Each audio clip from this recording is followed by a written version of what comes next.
Chères Rouennaises, chers Rouennais, chers habitants de la métropole Rouen-Normandie, si je m'exprime devant vous aujourd'hui, c'est pour vous donner les dernières informations sur la situation sanitaire et ses conséquences. Cela ne vous étonnera pas, cette situation, elle n'est pas bonne et pour tout vous dire, elle est plutôt en train de s'aggraver.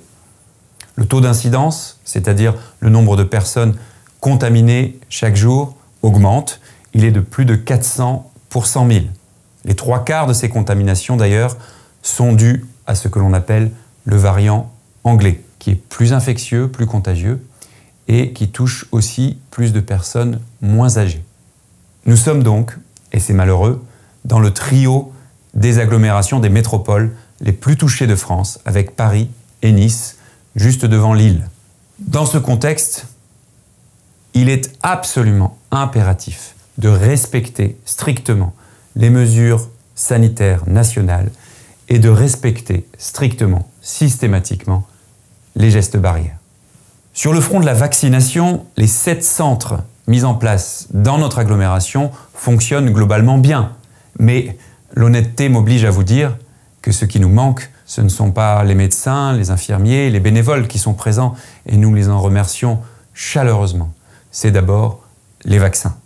Nous espérons que des doses supplémentaires arriveront bientôt, et nous avons fait la proposition, à vrai dire depuis plusieurs semaines et plusieurs mois, de mettre en place ici, sur le territoire de notre métropole Rouen-Normandie, ce que l'on appelle un vaccinodrome, c'est-à-dire un grand centre complémentaire des centres déjà en place qui permettent de vacciner plus et plus vite. Cette situation, elle a évidemment des conséquences dramatiques sur le plan sanitaire et nos pensées vont d'abord aux victimes, à leurs familles et à tous les personnels de santé, soignants et non soignants, qui se battent tous les jours. Mais elle a aussi des conséquences sur le plan économique et social. Nous portons, avec tous les élus locaux, un message à la fois simple, je crois, de bon sens et fort. Les territoires comme le nôtre, qui sont parmi les plus touchés, doivent être les plus aidés, les plus soutenus, les plus accompagnés. Sur le plan médical, avec des moyens pour nos centres de santé, pour nos professionnels de santé, soignants et non soignants, les lits, dans les hôpitaux en particulier, les vaccins, les doses disponibles, mais aussi au plan économique et social pour aider, soutenir, protéger tous les secteurs qui aujourd'hui subissent les conséquences de ces restrictions sanitaires et de cette pandémie. Sur le plan local, vous le savez, nous faisons tout ce qui est en notre pouvoir pour aider nos concitoyens, avec la mise à disposition de moyens logistiques très importants pour les centres de vaccination, et puis sur le front économique, avec le plan local d'urgence solidaire de près de 10 millions d'euros. Une aide au loyer pour les PME du territoire qui a été débloquée, étendue, assouplie. Une aide pour les associations de près de 1 million d'euros.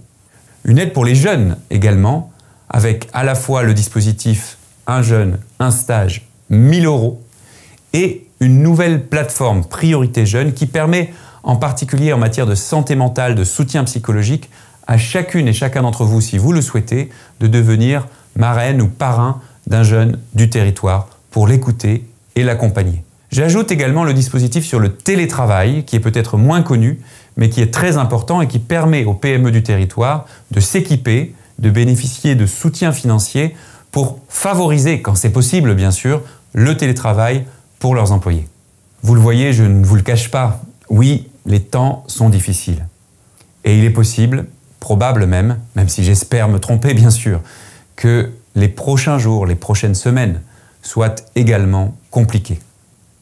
Dans cette période, nous avons besoin d'abord de solidarité. Et cette solidarité, nous l'avons absolument démontrée ces 12 derniers mois. Nous avons besoin d'efficacité, de pragmatisme, et vous savez que vous pouvez compter sur l'action publique locale pour vous aider, pour vous protéger, pour vous soutenir.